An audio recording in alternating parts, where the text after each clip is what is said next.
Hi, this is Denise Mathew, and today I'm going to talk about electromagnetics and human design, what they mean, how they can affect you, and how you can use them in your life, especially in your relationships. This is the second part of the electromagnetics. In part one, I talked about all the planetary transit electromagnetics, and this one is going to be all about relationship electromagnetics. And if you want to check out part one, you can do that.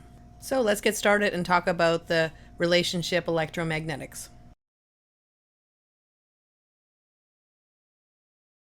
In part one, I talked about the Jovian Archives Just Now chart where you can see about the planetary transits. And I also talked about the Human Design app and how you can get that and how you can use it for transits. I also talked about how the planets can affect our definition. Also, it can connect with hanging gates. I also talked about the planets, what the glyphs mean, and also how they're represented in the human design body graph. So now let's have a look at how electromagnetics work between people.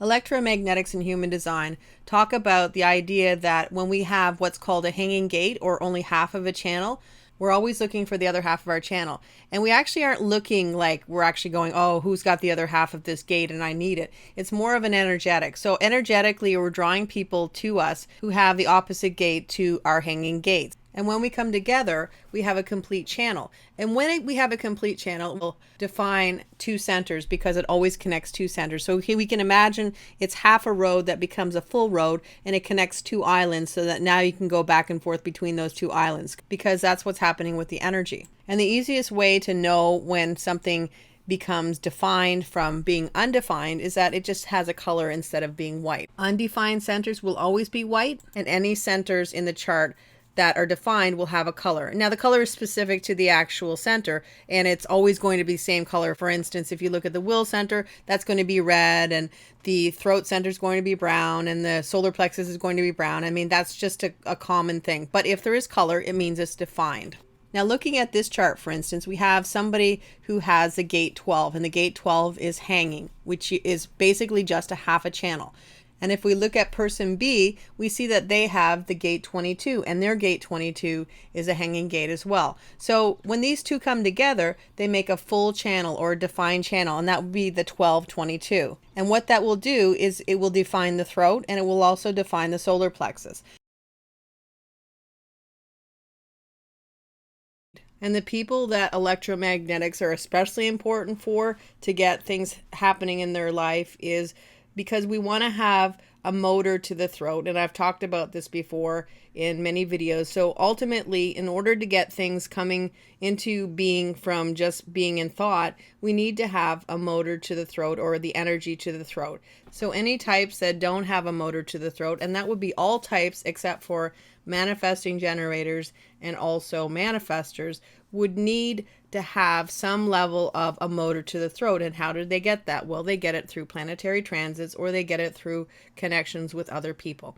So ultimately, people who don't have a motor to the throat are people who need people. And that's not a bad thing. It's just an energetic, and it's okay. And knowing that you need to have the energy of other people will help you. So for instance, if you have somebody who just is on their own, they're at home, they have no energy, they don't feel like they can get anything done, and then they go out into the world, or they go out into a coffee shop or wherever, some public area, like even a library, and suddenly they can get all those inspirations and those things that they have struggled to do so much with at home, and suddenly it's all coming to them really easily. There's two types of transits, like I already talked about, and I've already talked about the planetary transits. So what's the difference between electromagnetics for relationships and also planetary transits?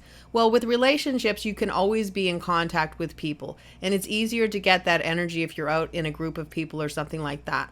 With planetary transits, of course, you're going to be at the mercy of when the planets go to those certain gates. And really, sometimes gates don't get activated much at all. They may just get activated by the moon really briefly, which really wouldn't give you enough energy. Or they'll get activated by the sun. Again, that's briefly because really the sun is going going around the mandala in a full year. So basically each gate is going to get it probably about 6 days or thereabouts, because there's 6 lines to each gate, which we don't really need to know right now, but just to give you a heads up on how long it takes for each planet to transit. And then of course, as I say, the planets will take longer. So with relationships, it's more accessible energy, and you could even have the energy that you need to complete some of your channels right in your house living with you at any point. So it's a little bit nicer in that respect.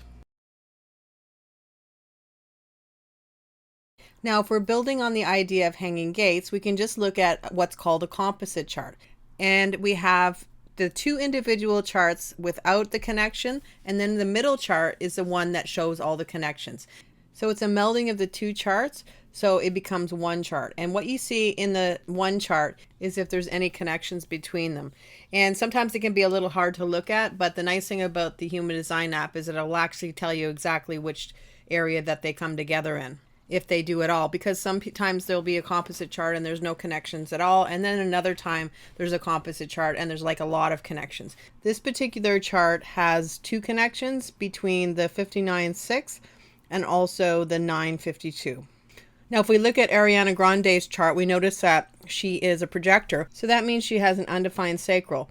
And her connection with Pete Davidson will give her defined sacral, and it'll also give her a defined emotional center, as well as Pete Davidson will get a defined emotional center as well between the connection. So based on these connections, we can imagine that Ariana Grande might be energized when she's around Pete Davidson because he's a generator type. And because he's a generator type, he has a defined sacral, which means he's got a consistent supply of workforce energy, or physical energy, basically. So she might have more energy, or she might have had more energy when she was with him. The connection between the 59-6 is also something that you would call sort of a sexual attraction. So between the 2 of them, this might have been something that started, which we saw, it started really quick and got really heated, and before you knew it, it was all over with. They also have the connection between the 9 and the 52.